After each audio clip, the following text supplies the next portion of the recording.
So here we are with episode 7. I can't believe it, of Somebody's Son. Today I have a very special guest, someone who's near and dear to my heart. Can't even say little brother, my younger brother, Julian. Thank you for being here. Of course. Appreciate it. Can't believe this is episode 7. Can't believe that we finally got you here. You're a bit elusive, it's like water. But I really do appreciate you being here, man. As you know, Somebody's Son is a conversation really about mental health, what it's like being a Black man in today's climate. And again, I'm just really grateful to have you here for some time. So, of course, bro. So I guess let's jump right into it. I have a get to know you section. Okay. They're light questions. They're nothing too crazy. The first is, if you could only eat one meal for the rest of your life, what would it be? Chicken wings. I could have known that. One meal though. One meal. Put it together. Probably. This is horrible. Chicken and shrimp Cajun Alfredo. That's delicious.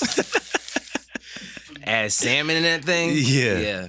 Oh man, it's like a fried rice with everything. Mm-hmm. That's dope. Which superhero would you choose to be for a day? I think about this often, because I really like Storm's powers of being able to control elements. Yeah. But Magneto is just something so like fierce about his ability. Yeah. So it probably would be like, I would love to be able to control the elements with the fierceness mentality of a Magneto. That's dope. Have you seen that they're coming out with X-Men 97? I'm already on it. Cannot wait. I'm on it. I had the kids watching the original one, but Rue was kind of scared. And now, X-Men is coming into the MCU. MCU? I cannot wait. Oh my gosh. Okay, Yeah. Before we get off topic, what's the most unusual item you carry with you every day? The most unusual. This one has been funny. Okay, so being in the FOP, the Fraternal Order of Police, Okay. we get these things called courtesy cards, which is like, if your parent or whoever is in the police, they give you this badge. It says like officer son, and then it's like a courtesy card. And so if you get pulled over, 9 times out of 10 they give you courtesy. Right. How I've had to pull that card twice already. I was about to ask you how many times. And if I didn't have it on me, I don't know what it was. I won't even ask why. If you were a hashtag, what would you be? Ooh.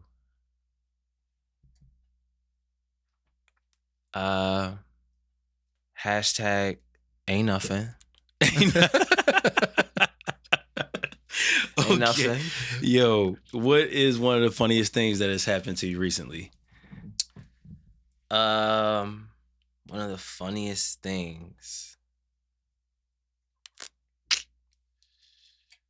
I don't really know. You can pass. Yeah, I'll pass on that. Okay. All right.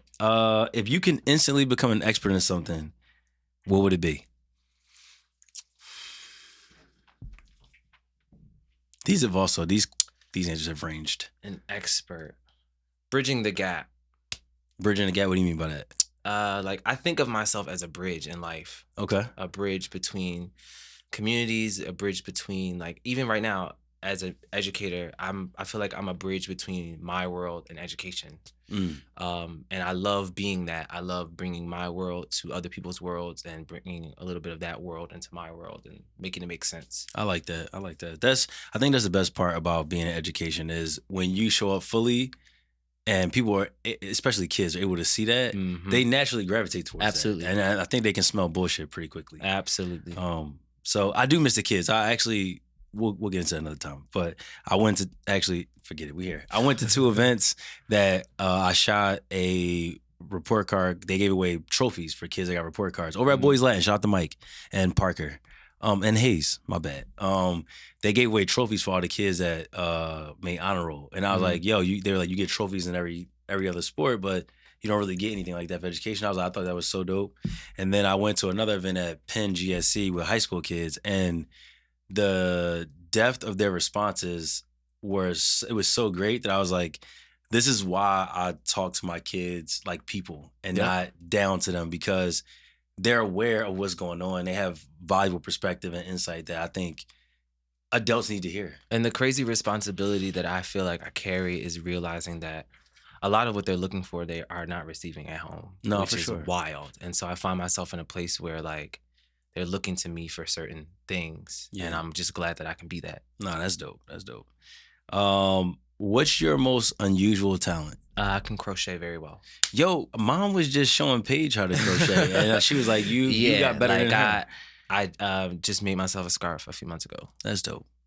If you could swap lives with any historical figure for a day, who would it be? Swap lives? Yeah. Whew. Any historical figure.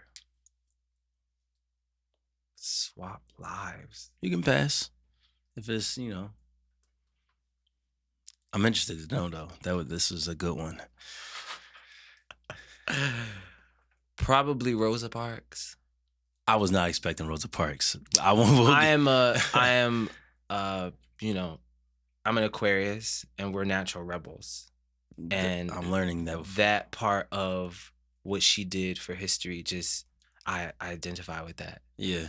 And I don't know that I would have wanted to go through what she went through as a result of that, but I don't mind standing 10 toes down on what I feel and what I believe. Yeah. And it's going to upset a lot of people, but it doesn't matter.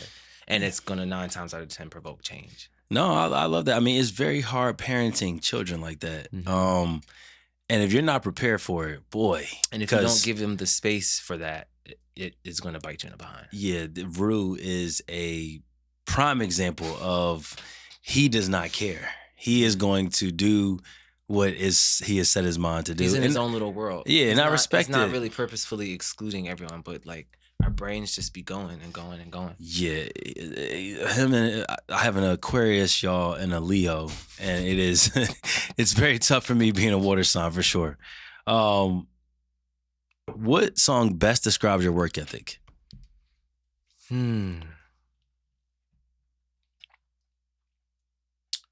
Song that describes my work ethic. Mm-hmm.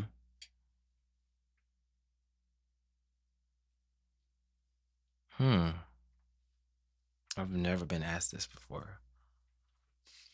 It's a good one. Probably Survivor by Destiny's Child. I would have expected that. He was a huge. But it's not even just because I'm a huge. No, I know. Like I feel like my life has just been like one thing after another. I've just had to keep picking up like broken pieces off the ground and make a new picture out of it each and every time. And I feel like it usually happens every two to 3 years in my life. Yeah. And I'm still going. Yeah, look. I'm still going. I like that. That's a good response. I won't even get into... you know what's crazy? I will say this. I used to take his... I think it was the Beyonce Dangerously in Love album. I used to listen to that joint at night. It was such a good album. And there's so many good songs on there. But he had that album, and I used to take that joint out of his room and play it. What is the most irrational fear you have?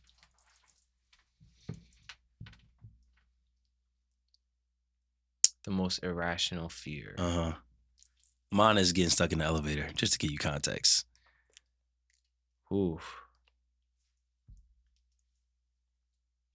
Most irrational fear. These are good. I'm loving this right now. I don't know. I don't. Maybe. I definitely wouldn't want to get stuck in an elevator. Okay. Yeah. I got stuck in one. I mean, I don't know if it's that irrational, but I feel like I'm going to get stuck and it's going to like drop. Yeah.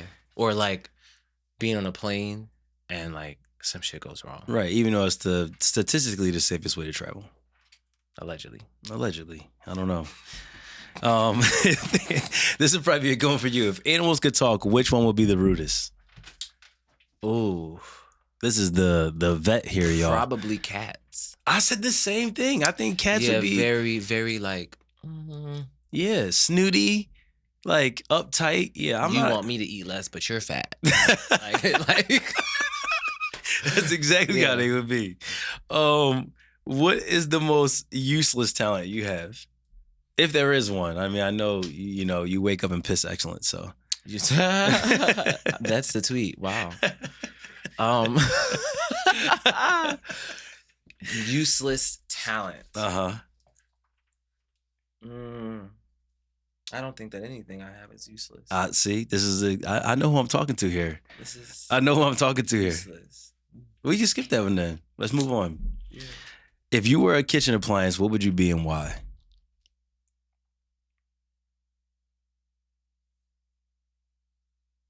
The stove. Why? Why the stove? Because people need people like me to get things done. And I'm a type of person that could either start the fire or keep the fire going. Oh, listen to that one. Wow, I like that. That was good. That was good. All right. What is the best piece of advice you've ever received but ignored?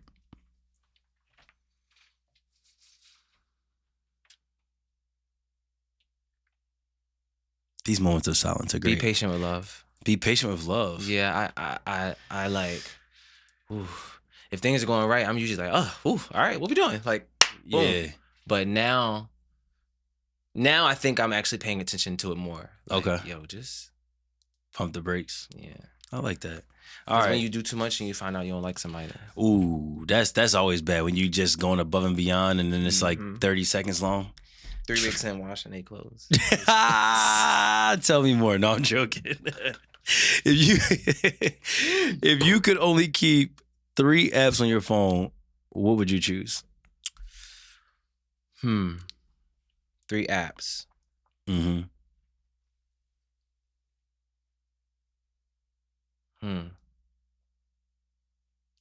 apps. Let me look at my phone. The most used. What do I use?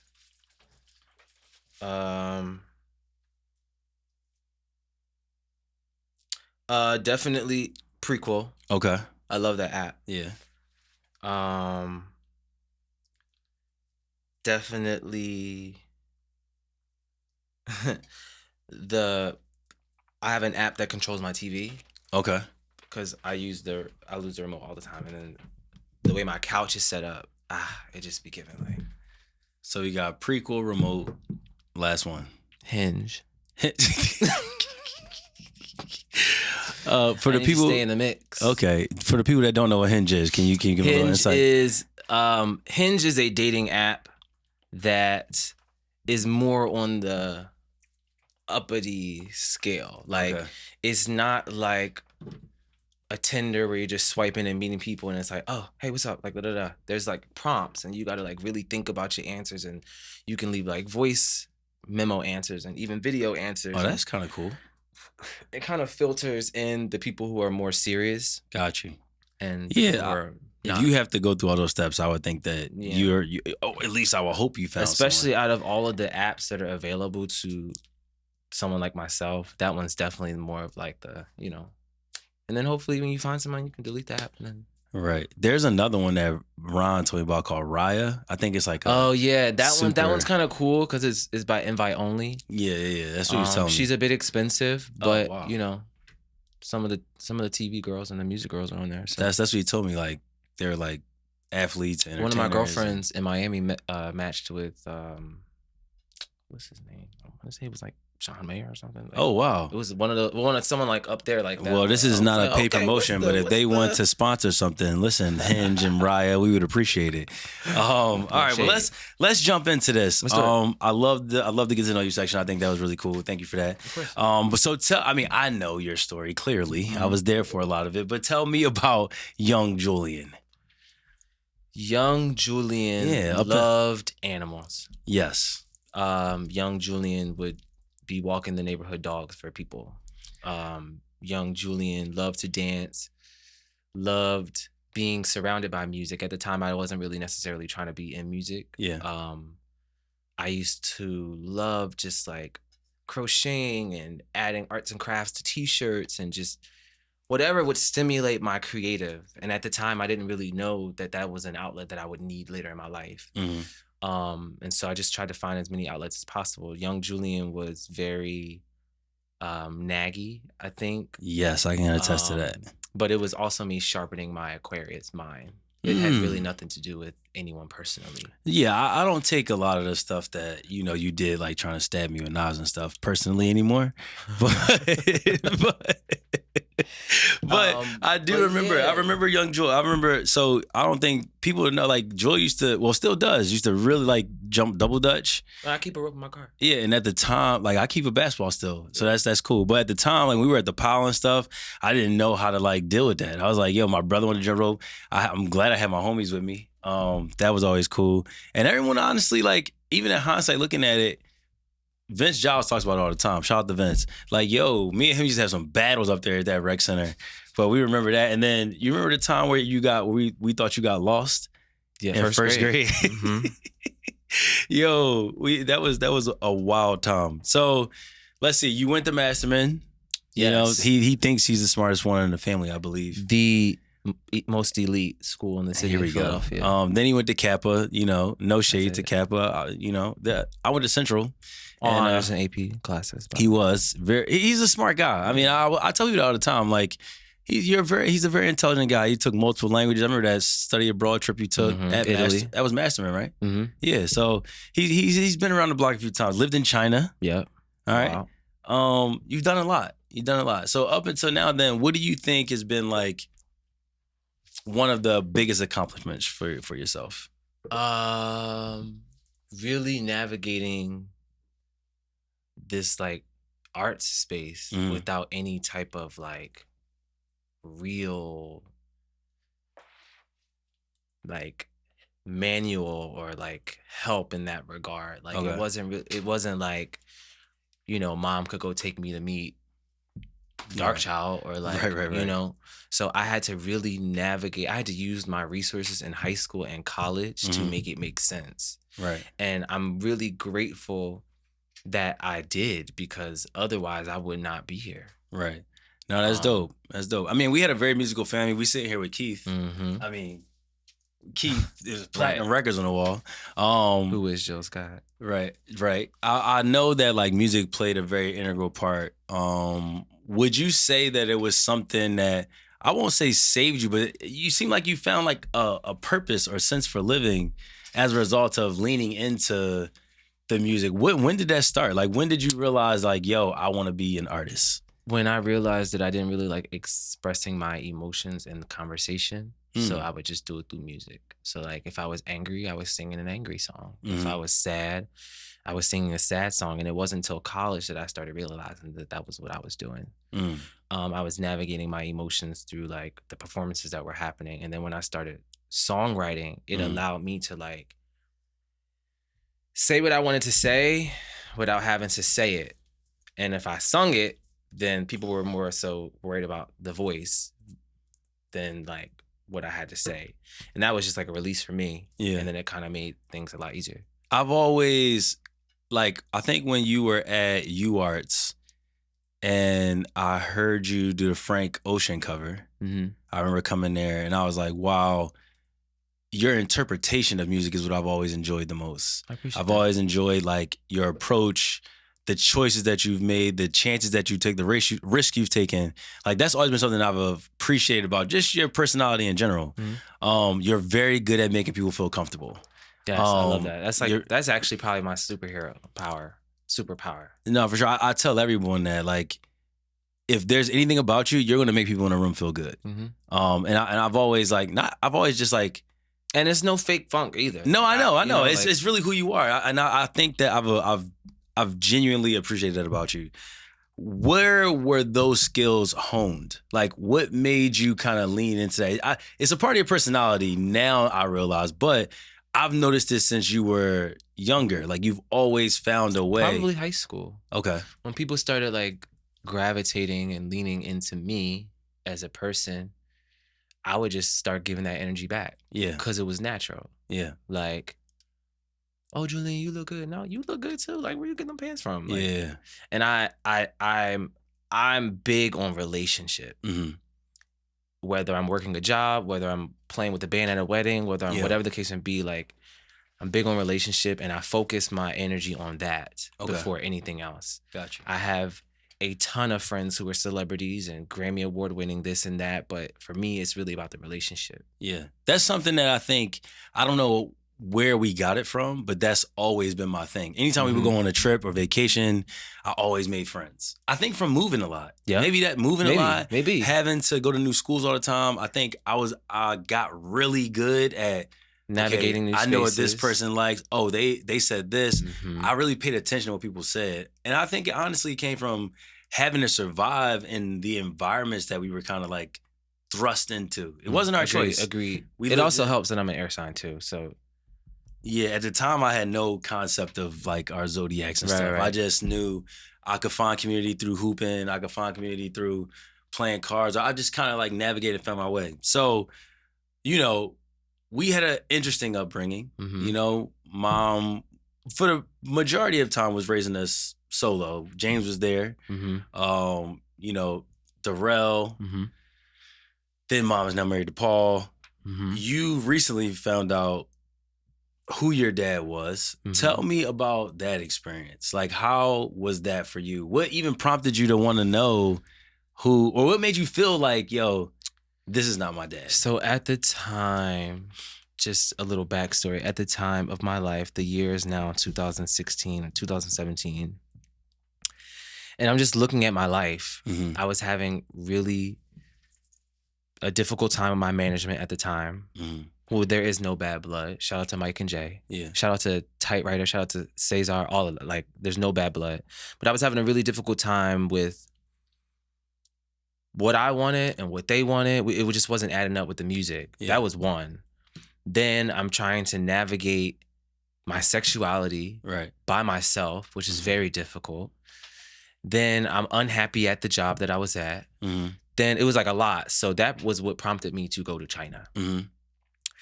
And that's why my first album was called Made in China, because I really felt like that year I hated being away from y'all, but like I needed that so much to kind of figure out, what does Julian want?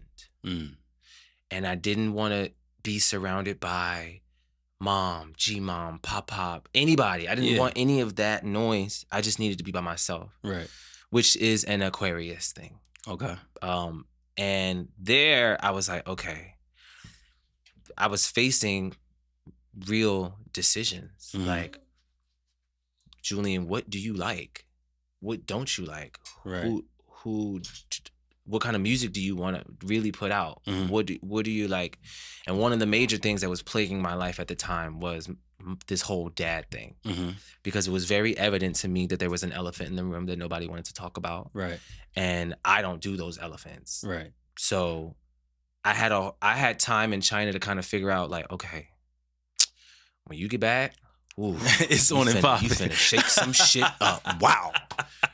And my very first I got back, went to James's and got my stuff. Yeah. Performed also. About a week later, I sat down with Darrell. Yeah.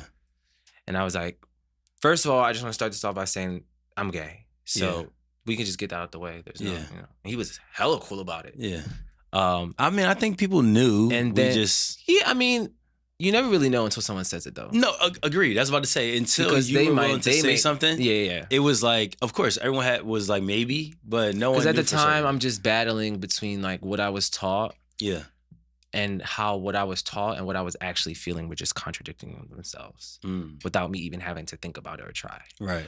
But I had that conversation with Darrell, and then I asked Darrell, like, yo, I need this for me. Yeah. So it doesn't matter how this ends or like what this piece of paper says. Yeah. We gonna be cool. Right. I'ma actually always respect you. Right. And those from the family that actually gravitated to me. Shout out to my Uncle Kevin, my Aunt Pam, and Jaleesa. Love y'all down. And then after that, it turned into, I got the results. Yeah. And then I had to go to mom. Yeah. And then so it was like a process even getting to my dad. Right. Soon as I saw that nigga, I was like, bro. Yeah, it's crazy. It's a wrap. Yeah. I knew immediately. Yeah. And then fast forward to like meeting him and my stepmom and my stepbrother and my grandmom and my cousins, and like, it's been interesting I ended up having the privilege of living with my dad for a little bit. Yeah. And that I appreciate, because had I not done that, I probably would have never had that experience. Yeah. And you don't fix 27 years in a year. Right.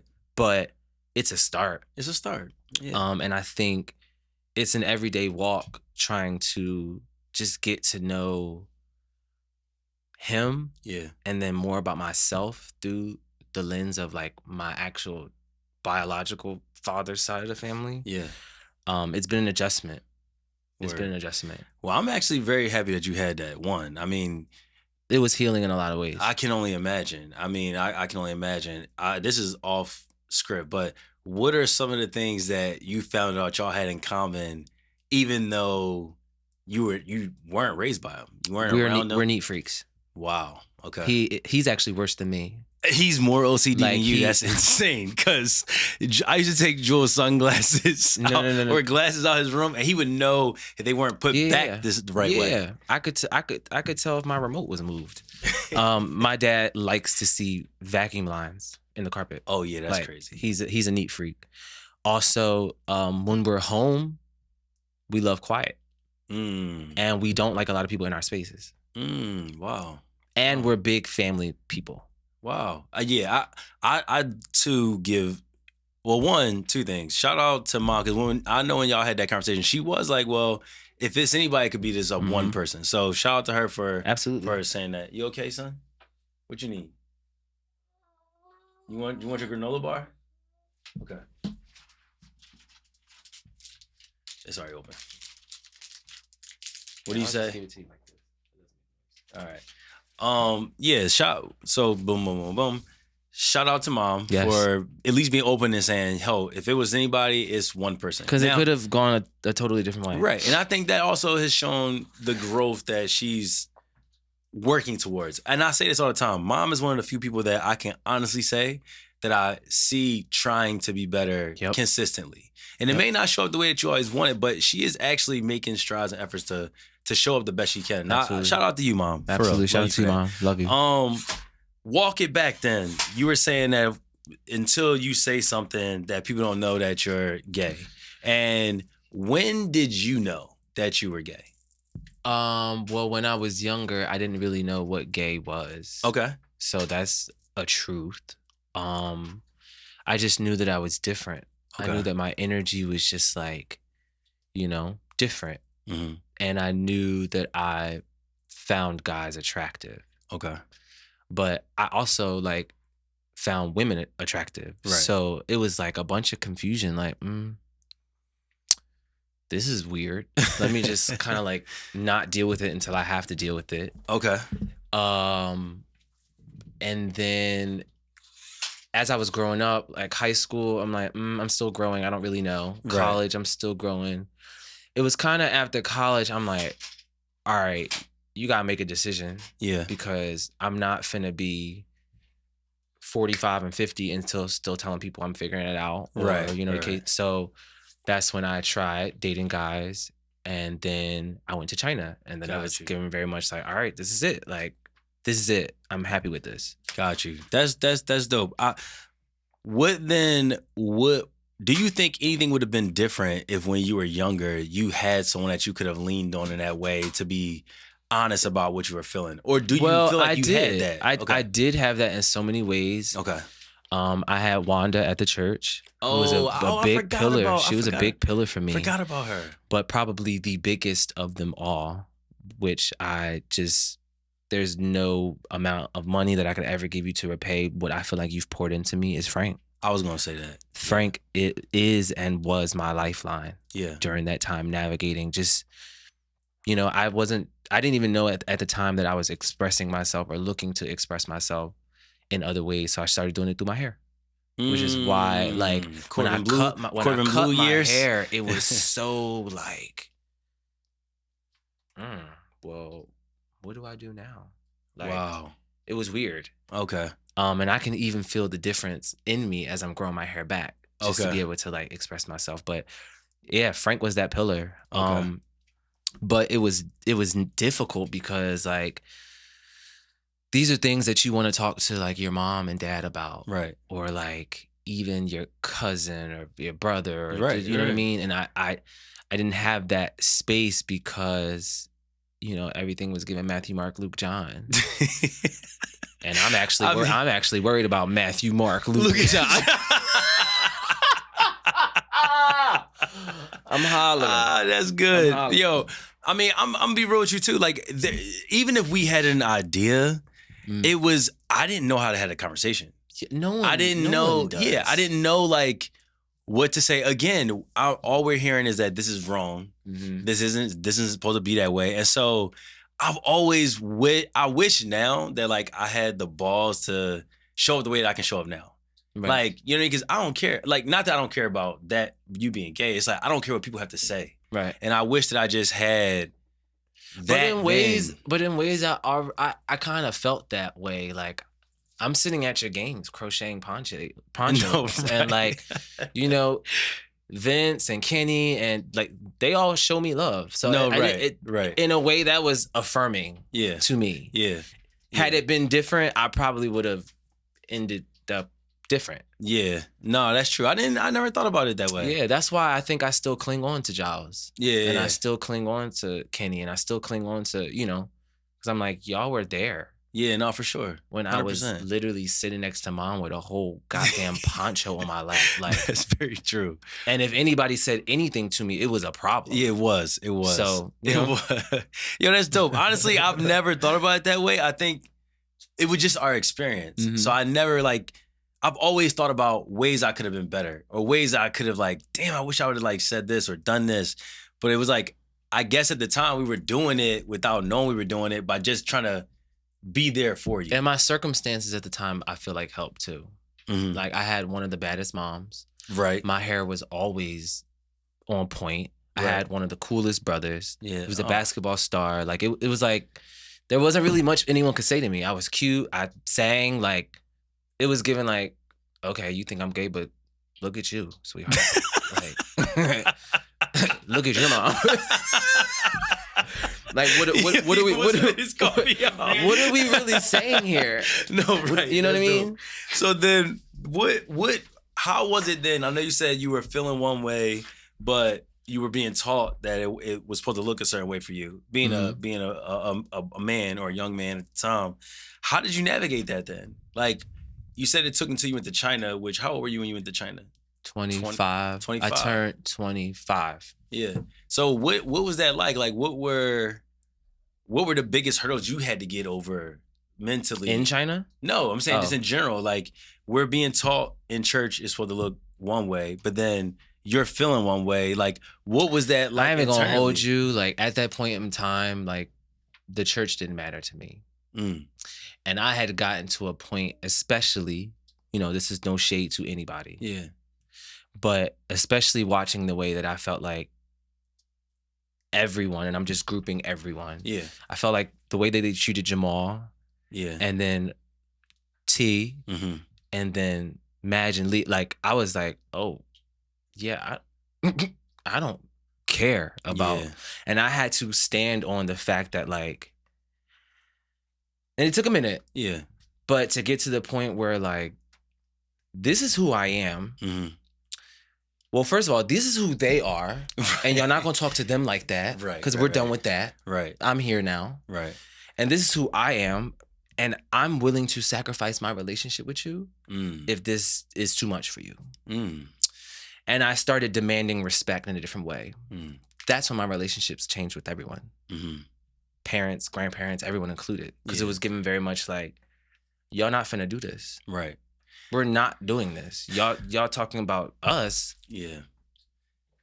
There's a lot of tea either way. And that, I think too, for me, that's kind of where I got to. And I was always championing, do you want to lose the relationship or just accept this man for who he is? And I don't know why that's so hard. It has nothing to do with you. It's this is what they love. It's the same way you love something. They're not coming to you saying, hey, you should change who you are to make me feel better. Mm-hmm. And so that was always my biggest frustration. And while I was no, it's not going to happen like this either. What was that relief then like for you? I know it had, or I assume. Well, I had already had the personal mental relief in China. Got you. I was living my best life right. in China. Right. Like, that was a wild time. I tried it all. The smirk on your face makes I'm like... That was a very wild time in my life. Yeah. And so when I came back to America, I was like, okay, let's get it. Like, I'm ready to finally put this to rest. Yeah. And I remember at the end of 2019, yeah, when I feel like I finally did, mm-hmm. it was like, wow. One, it wasn't so bad. Yeah. Two, I knew that regardless of how I looked at it, my actions were going to hurt some feelings. True. Which that hurt me because that was never really my intention. Right. It was never, I never sought out to hurt anyone. Mm-hmm. But sometimes when you finally come to a place in your life when you're ready to deal with your shit, it unfortunately has an effect on other people. But it was very freeing. And I finally was like, I also felt like my relationships got a lot better. And stronger. Yeah. As a result of like, there no longer being a barrier of like people wanting to. Yes. What's up? Yeah, it was very freeing. Yeah. It was very, I finally felt like, okay, now I can really show up in the room the way that I know I'm supposed to. Mm-hmm. And that's when things shifted. Yeah, I don't think that we have naturally just in our family people who don't occupy space. Yes, that was very difficult for me to not occupy the way that I felt like I was supposed to. Right, and I'm grateful that you've had that experience. I mean, even in so much as like the impact that it's had on my kids, you know what I mean? Like the perspectives that they're now aware of and the ways that they can now make sense of the world, like they're able to play so much more as just a result of seeing you live your truth and not even just being tolerant, as I don't even like to use that word, but more just receptive to other ways of people living and other ways of life. And I think that would have been the case, but I think it's been done in warp speed as a result of you being able to live authentically and just watching them even just enjoy the ways that you've shown up. Like the He Heals with Henny was probably one of the funniest things. But even, watching how you've been able to interact with them and they're very like they love when you come around. And I think everyone does. Right. But I'm just grateful that you were able to navigate that and show up the way that you have without too much collateral damage, you know what I mean, to your own self and the ways you wanted to show up. So now let's fast forward a little bit. I know that you had engaged in therapy and going to therapy. What was the impetus for you to take that journey? Well, at the time, I was going through a dating experience and it had gotten like really traumatic for me. And then also at the time, I heard about this organization called Black Men Heal. Shout out to Black Men Heal. I've done a lot of work with them, actually. So cool. I didn't have insurance at the time, and I didn't have money to be paying for therapy. So I was like, let's try it. And I was just honest. Like, many people might look at my application as a sob story, but I was really just giving very much like, did this, grew up like this way, don't have this, da-da-da-da-da. Got the sessions. Yeah. And I just so happened to be paired with another Black gay male who I still see today. Really helped me navigate through that situation shit, which ended up turning into one of my biggest records right now. Can We Go Back? I love that song. And it allowed me to like, okay, this is not so bad. Yeah. I also, it's not family, it's not friends, it's not church, it's just straight conversation and I'm being challenged. Yeah. And I grew to love the space. Yeah. And it's turned into, I'm meeting with my therapist later today. No, listen, therapy is a monumental experience, I feel, for Black men in particular. And I'm sure it's the same for Black women, but I can only speak from my perspective. And I just wish that it's something that was normalized when we were younger, because I felt like the only people that were, hey, you should go to therapy, were people that were seemingly in crisis. And for me, when I think about it, I'm like, okay, didn't know my dad, grew up with a young mom, also the whole church aspect, which, and I love the structure and the morality that it provided for me. Agreed. But it also made me fearful of a lot of things. So then now I'm in my own head thinking that any decision I make that is not of God is going to condemn me to hell. I don't know my dad. We've moved all over the place. Mom has been through 2 divorces. Now I have to be a dad. Yeah. Now it was just like, yo, it was so many things. I'm just like, yo, all of the mental gymnastics that I went through, I really wish someone would have given me the opportunity. Now I know it was expensive at the time, especially then. It wasn't something that was a lot of people were doing. Finding a black therapist was challenging. Right. I'm sure finding a black male who's also gay as a therapist was challenging. And so it's like, but now I'm like, I cannot wait for the kids to go. And not for them to have any like issues, but just for them to normalize talking through it, because you're only going to say so much to your parents, no matter how good the relationship is. Now, or your friends, or your friends, right? You know, because everyone still has in the back of their mind their own preconceived notions of how things should go. So that space for me, having someone be able to hold space for me in that way, felt like just the biggest hug ever. Yeah, like it was treat to myself. Yeah. It was like I bought a basketball the other day, and I was actually gonna make a video about this. And after I bought the basketball, I went and put it in a locker, and when I came out, I was like, what locker is this? And it was 143. And I was like, oh, this was like, it was like the biggest form of self-love. Like I haven't bought a basketball in almost 20 years. And so like just to do that small act for myself. Dick's, no more Models. But no more Models? I haven't seen the Models in forever. Okay. But yeah, I bought it, and I was like, I feel like therapy is the same way. And now I use like basketball, being able to go to the gym is like a form of therapy for me, because I haven't been this last year. This has been the first year in like 6 years I haven't been in therapy.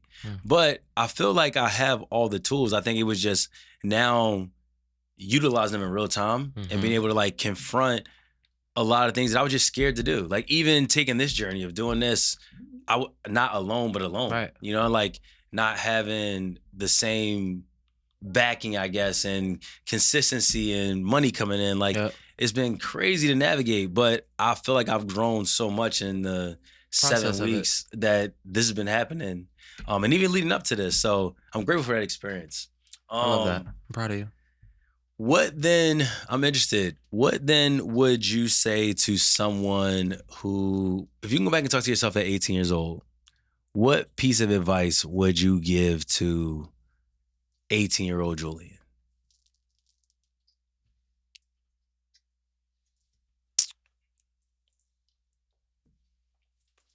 Who you hoped to be, you already are. And you don't really need to do much, because you actually are already equipped with all of the things that you need to succeed in life, in relationships, in career. Jew, I like that. Rumi is in the studio with us today. Like I feel like I took a lot of turns trying to figure out other things when it was actually already there. And I don't regret the time that it took for me to arrive wherever I arrived. But I wonder what life would have been like if I would have gotten here sooner. And the impact that I could have had I gotten there sooner. This is how I could have protected my cousin and my little sister. How I could have like really shown up for my students at my old school. How I really could have challenged the things and the people then versus just now. Right. I think the beauty in that, though, because I often wonder the same things, is that at least you are here now. Of course. And the way that you can now show up and be who you are for so many people. And that's why I'm not gonna lie, I was like, I wanted to make sure that we had this conversation, because I know that, especially for straight black men, this would be helpful. Like, I literally was saying the entire time, I'm sure for young black gay men or black gay women, I'm sure that, or queer people that this will be helpful for them too, just to be able to hear people talk about this in an open format and like just have honest conversation. Yeah, but I don't know what, like, I'm gonna word it this way, but like I don't know what straight people think that gay people are. Like, we really are regular people. Yeah. We wake up and we brush our teeth. We all bleed red blood. Right. We all take shits and showers and shave. And we it's like, the only thing that's different is that you might like pasta and I might like steak. Like, it just... I don't know why. I think because there was so much shit given to gay people, definitely growing up. Like, it was almost like everyone was othered and no one wanted to be labeled as that. When in full transparency, my favorite people are gay people. And I mean, like, Ron is one of my best friends in the entire world. And I was like, I wish that I had the fullness of who he was in my 20s, because he keeps it real with me and like is actually honest and doesn't sugarcoat things. Same with you. Like, I enjoy y'all so much because I'm like, there's a level of authenticity you get from people who are fully being themselves that you don't get from people who are still like trying to figure it out, even at almost 40. Yep. And I'm like, yo, I would much rather be around people who are fully themselves than have to guess about like what it is and what it is that what you're gonna do, what you're thinking, or like I don't know. I'm like, yo, relax. That's the biggest thing. It's just like people just need to relax and just honestly just live their lives. So I mean, you're an educator now, and so I'm wondering, for someone watching this that, you know, may be going through a similar experience or is navigating similar spaces, what piece of advice would you have for them? Like, as an educator? No, just in general. I mean, for your students, I had another question. I ain't gonna lie. I had another question. My mind just went the other way. Say it again. So what piece of advice would you have for someone that is in similar shoes that you were, or trying to navigate their, not even just their sexuality, like navigate their life? Like, what is kind of like I'll say this, what is your mantra for 2024? Or slogan or something for the people? Yeah, you just have to do it. Like, we get caught in these spaces where it's like, we buy all these supplies for the project and we set aside time and we got planners and papers and this and that, and then we don't do it because that process wears us out, versus actually just doing it. And every day it shows up completely different. And I think that I had to start being okay with that. It could be something as simple as me, like on Friday, I bought one of my students lunch and we sat and we just watched Super Bowl halftime shows. Yeah. And that was during my prep time. Right. Her lunch, my prep. And that to me is just as important as me writing All Boys Aren't Blue. I think you just have to do it and realize that it's going to be different every day. It's probably not going to look the way that you think it's going to look, but the more you do it every day, the easier it gets. No, I love that. I mean, I can only imagine the impact. Come on up here. Come on up here. It's okay. He's itching. Yep. Watch the chords. We're gonna just bring you up here. Okay. Would you like to say hello? You want to say hi? Okay. This is Rumi, everybody. I can only imagine the impact that you've had as an educator. I mean, you were nominated for an Emmy, right? Yep. We got Grammys coming in the future. Dude. And I just want to say thank you, man, for the transparency in the conversation. I mean, we always talk about this, or we always have conversations like this. And I'm honestly just grateful that like people have hit me up like, oh, this is so great. I'm like, this is what we do. Like, we have conversation. We actually challenge each other. Rue, please. Now you're being busy. Yeah. In the words of your uncle. Big She. Yeah, now you're being busy. And I just really want to say thank you, man, for, showing up, for being who you are. And I don't care how many feathers you ruffle, man. You know I'm always in your corner and I got your back. I appreciate that. And I love you, man. I love you too. Yeah. I love you too. I just can only imagine the impact that you're going to have, because I see how great you are. I see the potential, not even just the potential. I see what's in your future. And I just can't wait for like the rest of the world to just like catch up to all things Julian. So where can everybody find you? That's what I think it is. I'm sorry to cut you off. That's what I think it is. I think that just those who look like me and sound like me and feel like me and all of that. And you know what I mean by that. Mm-hmm. I think that the first step is really just acknowledging the presence from everyone else's perspective. Like, we're here. We're actually not going anywhere. Right. It's going to take a lot of shit to knock me down. Right. And once you identify that, then a lot of these conversations can actually become a lot easier. Right. And then you'll realize, like, a lot of the things that you were taught growing up or even from your homies or whatever the case may be, like, it's just not true. But you got to find that out for yourself, which is a part of my, like, just do it. Yeah. Do the things that make you uncomfortable. Have the conversations that make you feel a little weird. Yeah. Ask the weird questions and then laugh about it afterwards. Right. You know, just to make it a lot easier. But it's a lot easier than people make it. Yeah, no, I'm actually happy that I can actually just ask questions. I mean, I love hearing about, like, your dating experiences. That was one of my questions. That was one of my questions because Ron, I will never forget. Ask it. What was the question? No, just like, what is dating like for you? Because the only reason I was going to say that is because Ron, literally one time he was having a conversation, and you know how Ron is. Shout out to you, Ron Breezy. Love you, Breeze. And I called you the other day. You didn't answer the phone, but it's okay. Fashion Week was happening. He literally was like, yo, we talk all the time about what you got going on, and you have not asked me once about how things are going for me in my dating life. And I was like, I felt about this big, but I made it a point to make sure that I'll always inquire now. Like, hey, you dating? Hey, you going out? So, hey, are you dating? It's difficult because I think it's the grace that I not only give myself, but I also give dudes at the same time. Is like, no one taught us how to do this. Right. My earliest examples, Let Juju finish and you can talk. Okay. You done? One of our earliest examples of gay men were just super flamboyant. Yeah. Beauty salon given very much cunt. And that's not every black gay guy's experience. Especially when you're out of the bars and stuff, most guys are really just dressing like boys and chilling and doing whatever they do. But dating is just so difficult because no one taught us how to do this. And there were no real examples of, like, how to cater to another man's emotions or how to, like, show up for another man who also doesn't know what he's doing. And so we're all figuring this out in real time. And then you have the little subcategories of what makes it difficult, even more difficult, but it can be tough. Yeah. It can be tough. And I choose to date black men. Right. So that is even, we're dealing with being black men and gay black men. Right. And it's difficult. Yeah. I've had some stories. Yeah.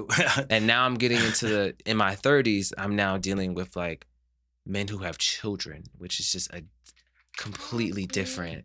I've never, honestly, until you said it, we were driving up today, I never even considered it. Yeah. And I mean, and I know Frank, is about to get married, and I met with them because I'm shooting a wedding. And I'm like, oh snap, I never thought about that. Rue, I really need you to stop, buddy. So there's, I think the time, Rue is only giving us a few more minutes of this. But it really is, I do appreciate it. And I think that, I always see, like, okay, women who have children and men trying to date them, but I never considered men that are getting in relationships with guys who have children. What's the most challenging part about that? It changes the entire dynamic of dating. For me, I realize that there's nothing more important than that child. Actually, I want that to be the case. So you just have to always remember that. But also at the same time, I also run the battle of, like, yeah, but that's your story. Right. That doesn't necessarily have to be mine. And I just need to make sure that, like, I fuck with you enough to know that at some point I'm gonna have to deal with this. Right. I don't want to meet the child anytime soon because now, being an educator, they know what's going on. They know what's up. I'm not meeting your child just for us to stop talking 3 weeks later and now your child is asking for me because they're going to. Right. You know what I mean? So it's like, it just changes the entire dynamic of, like, I'm free on Wednesday. But you got both of your kids. Right. Right. Damn. Or, like, yo, let's go to here this weekend. I gotta. You know what I mean? Yeah, man, trust me. It's difficult, but I do, it's something that I'm accepting. It's something that I'm navigating. Not all guys have kids, but a lot of guys in their 30s either have just had kids or they, their kids is like 2, 3, 4, 5, 6. That's crazy. Yeah. Or they were dating girls. Yeah. Or married to a woman and had 2, 3 kids and then got divorced and just finally hung it up.